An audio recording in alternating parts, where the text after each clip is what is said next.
Viens voir, je te dis que c'est un truc de ouf. Non mais je te crois pas, c'est pas possible. Regarde. Arthur, Ouais. dis-moi, qui c'est qui a gagné la Ligue des Champions en 2002? Le Real Madrid.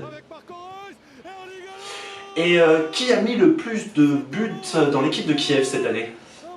C'est Viktor Tsiankov, 12 buts en 20 matchs.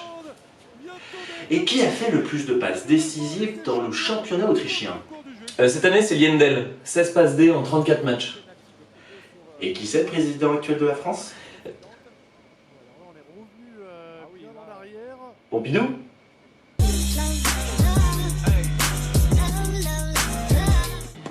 Tu regardes quoi? La finale du Grand Chelem. Et c'est qui cette année? Djoko Nadal? Nadal Federer? Federer Djokovic? Ah non, pas du tout. Aucun des trois s'est qualifié pour la finale.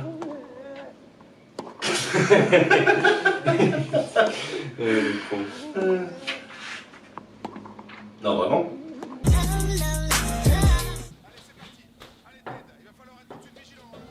Tu regardes quoi? Du ping-pong. Ah. Mais non, les championnats du monde de judo. Enfin, Ah, oui, c'est pour ça. et qui gagne? La question, c'est pas qui gagne, mais comment Teddy Riner va gagner.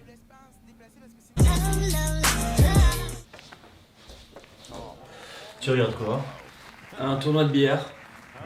Tu peux me réexpliquer les règles, s'il te plaît? Ouais, c'est assez simple. Avec ta queue, tu dois taper les boules et les mettre dans les trous.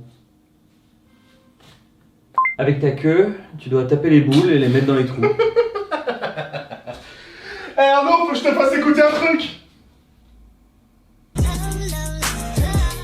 Eh Arthur, Quoi? est-ce que les coureurs du Tour de France c'est des pédales? Hé Arthur, Quoi? si un coureur du Tour de France est roux, est-ce que ça fait un tricycle? Bon, ça va, j'ai compris, change de chaîne. Ah, merci.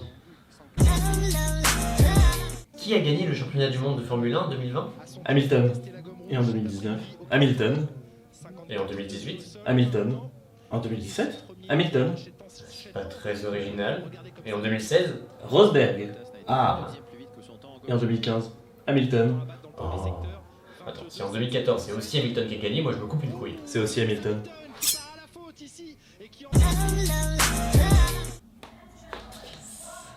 Arthur, Ouais. t'aimes le sport. Ah, j'adore ça. Alors pourquoi t'en fais jamais? C'est pas que j'en fais jamais. Ouais, bon, j'en faisais beaucoup.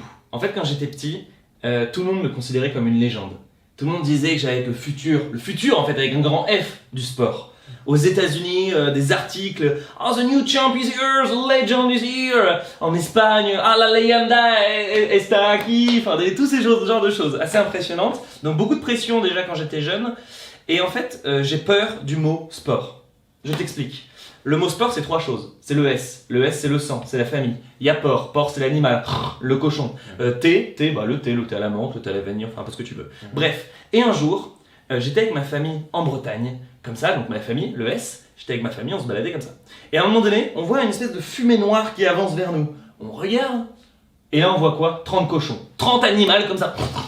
Qui me foncent dessus en fait, qui foutent. Alors moi je cours, mais je suis un sportif de haut niveau, donc moi je vais vite. Et là ma famille, je vois mon père qui tombe, ma mère qui tombe, je reviens, je prends les deux, bam, je les jette, et là 2 cochons. Rah!